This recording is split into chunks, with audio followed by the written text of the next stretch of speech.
Hello students, welcome at KLA Kiran Learners Academy. Today we shall discuss quadrilateral meeting on regional cooperation that has been in the news recently.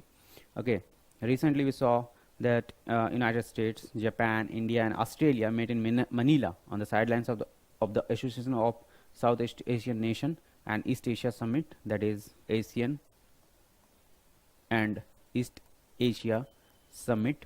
Sidelines of these two summits, India, United States, Japan and Australia met and they decided to form a quadrilateral alliance. Okay.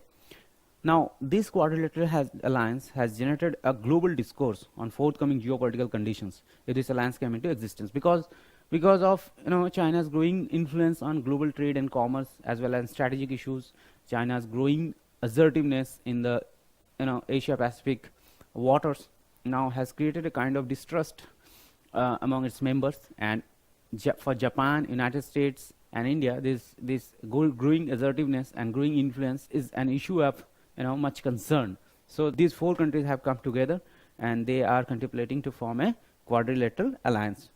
Now we would see in this video, we would see various aspects of this alliance. Okay, we would see why this alliance is important, okay, as far as geopolitics of this region is concerned, and what are the possible questions that could come in our examination, upcoming UPSC civil service examination. Now first of all, we would look in the background of this issue. Now this initiative represents the realization of an old idea. It is not that it is very new idea. It is quite a old idea. Okay, it was first championed by Japanese Prime Minister Shinzo Abe during first one-year term as it between 2000 and 2007.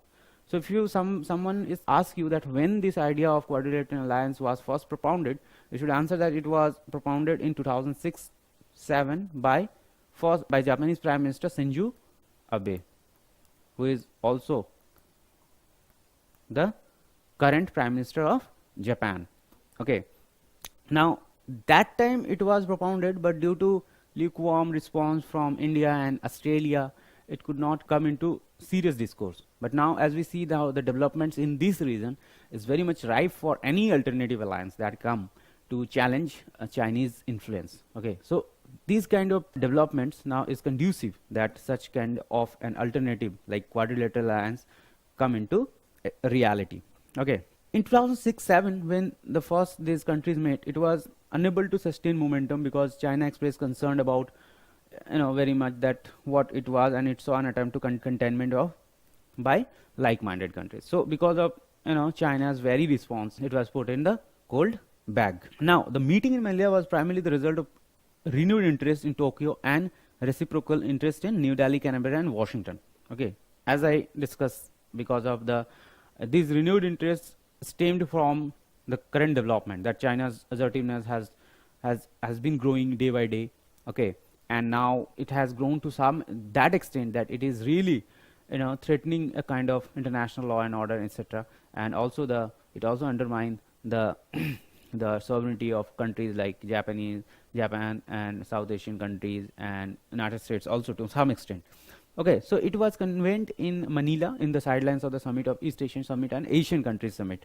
Okay, there were basically 7 issues upon which these 4 countries agreed to act upon. Okay, the first was the rule-based order in Asia. Okay, as you saw, it is in context of China's growing assertiveness, China's growing arbitrary actions, unilateral action in Asia Pacific region, that this point is important in that context. Okay, now the second is the freedom of navigation and overflight in the maritime concern. Now we see that the Asia Pacific region is economically very important. Majority of trade conduct between East and the West pass through this region. So it is very important. Right to freedom of navigation and flight in this maritime commons remains very secure in this region. So because of this trade and economic interest, this issue has been incorporated in quadrilateral alliance objectives. Okay, now third is the respect of international law. It is again in the context of China's growing number of dispute with its neighbor countries. Okay, China has disputes with Taiwan, China has disputes with Japan, China has maritime dispute with South Korea, China has maritime dispute with Vietnam as well. To some extent, it could be said that China has very less respect. Recently, China had refused to implement the order of International Court of Justice. Okay, so we could say that day by day, as China's economic power is growing, Okay, China has losing respect for international law. It is as being propounded by the countries which are countering China, like Japan and United States. They are saying that China has very less respect for international law. So now one of the objective of this quadrilateral alliance to make all other stakeholders of this region respectful for international law. The fourth is enhanced connectivity.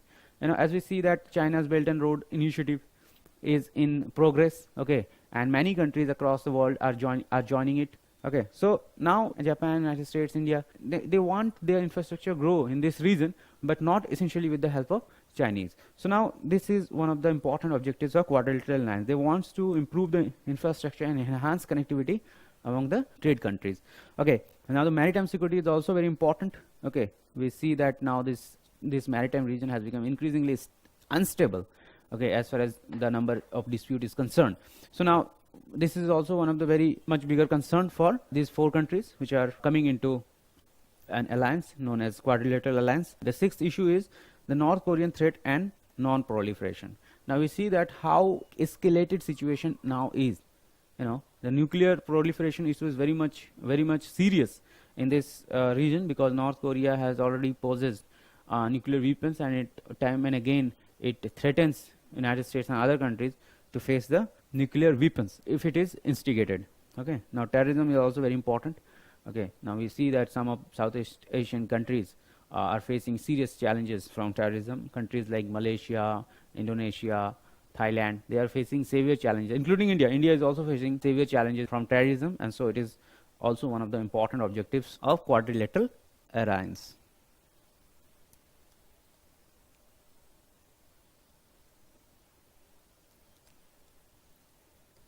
Okay, now we would see what happened actually. These 7 were the objectives. Okay, but there was no consensus that all countries came to accept them as the objectives of quadrilateral alliance. We would see what were the stances of the other countries.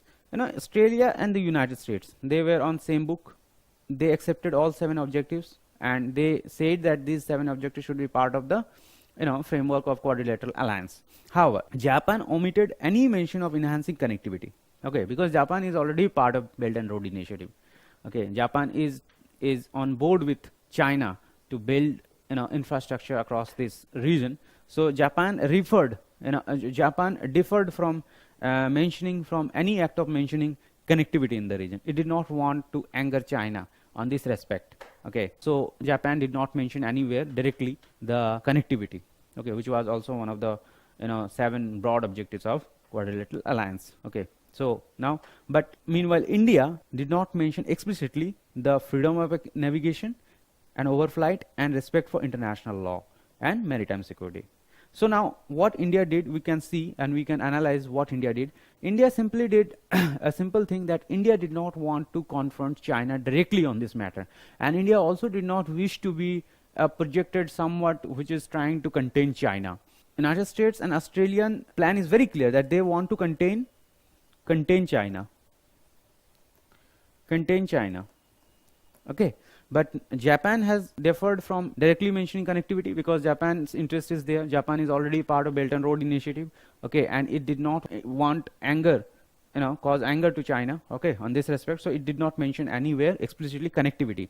All subject matter to India, while on the other hand did not mention navigation and overflight issues, respect for international law and maritime security. So obviously India is more inclined to be projected more as a country which is in the support of peaceful development in this region, and it did not want to confront any power and did not want to be projected as the some country which is trying to contain China. Okay, so both the Indian and China's are not statements of disinterestment, but rather intended to assuage concern in Beijing that the reconvened quadrilateral will explicitly attempt to contain China. Okay, just as connectivity reference speak to an alternative vision to the Belt and Road Initiative, so does freedom of navigation underline a divergent set of interests for the quadrilateral in the South China Sea, for example, where Chinese territorial interest is a cause of concern. So obviously, since Japan is a part of Belt and Road Initiative, it did not mention explicitly connectivity programs. On the other hand, India also did not want to anger China on terms of this respect for international law, overflight and maritime security, etc. Now let's see what are India's interests directly or indirectly.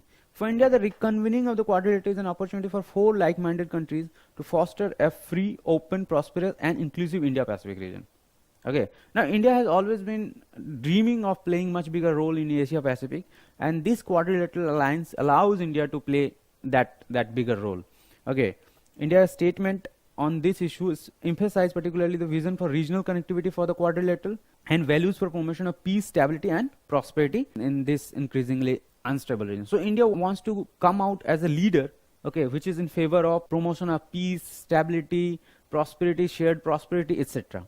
Okay, so simply it's a very significant strategic opportunity for India to reap its geopolitical and diplomatic ambitions. Now, meanwhile, in addition to being an most comprehensive, the Australian US statements are the only two which comprehensively accept the all broad objectives of this quadrilateral alliance, while India and Japan, they have forwarded such kind of intention which exclude some of the major objectives which were meant to be part of the quadrilateral alliance. Okay, both have differed from mentioning directly the Chinese issues of Chinese sensitivity. Now, India and Australia. Now, conclusion. That conclusion is that either way, succeeding the statement of free and open Indo-Pacific will require much work and coordination among these 4 countries. Now, this talk is very in nascent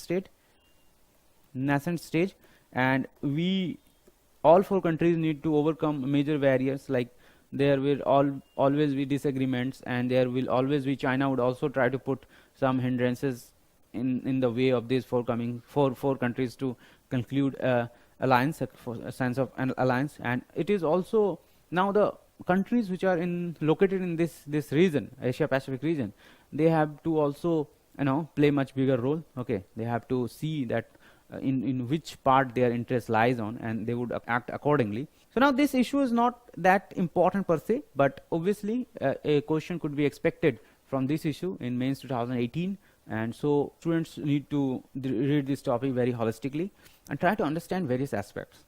Okay, so I hope that you like this video. Thank you.